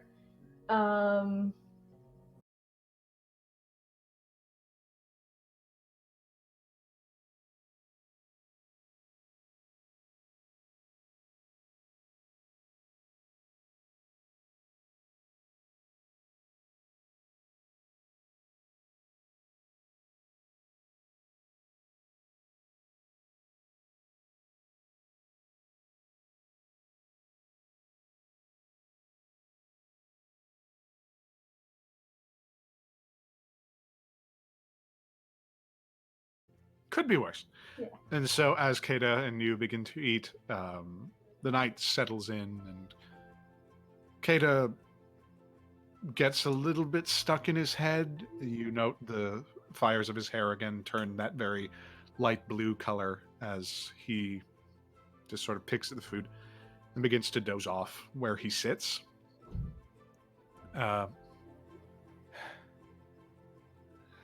Hey, I forgot to say.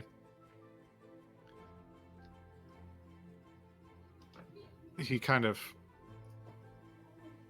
It's very. Oh, hang on. Are we back?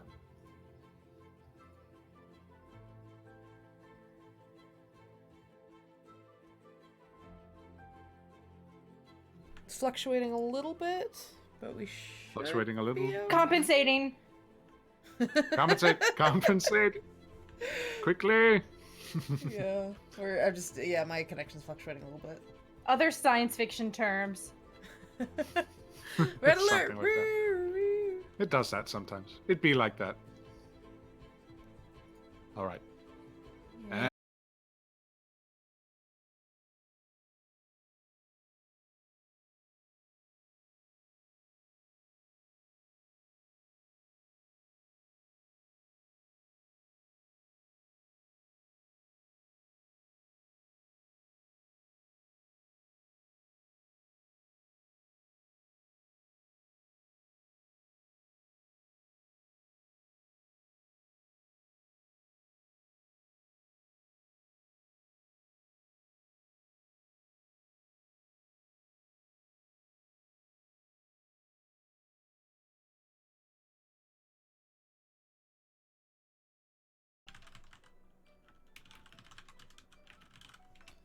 Okay, we're at green again. I think we're still I think we're here. back. I think we're back.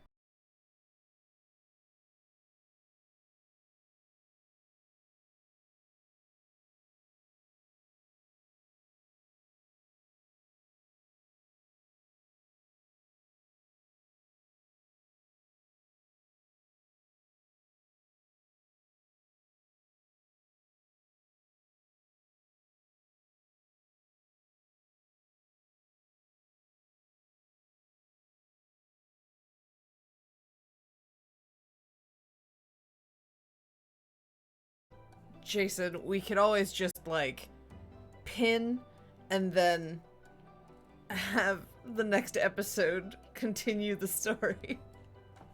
If it's gonna fluctuate like this for a while.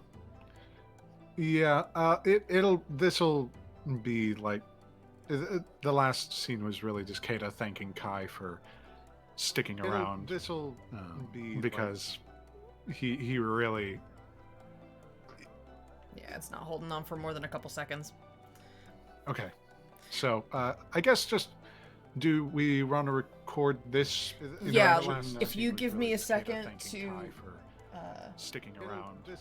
You give me a bit to like, so we could stop the stream, record the last bit, and throw it up and then publish later. it to like Twitter.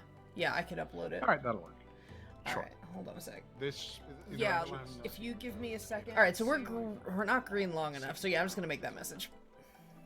Okay. Well, yeah, give me 2 seconds. I'll stop the stream. I'll type my message, and you guys can keep doing the scene. Okay. Well, stream seems to be live, just for a sec. So we're gonna do? Yeah. Go ahead. Yeah. Just in case you missed the explanation. Ah, crap. Yeah, that's what I'm saying. Let's just not worry about it. All right. Well, type the message. We shall get this done. And Heavenly, Rachel, if y'all want to skedaddle, it'll just be outros at that point and whatnot. Oh, Rachel, I think you're muted. I probably do need to metaphorically dash without leaving my desk. Try and get some work done before it gets to midnight.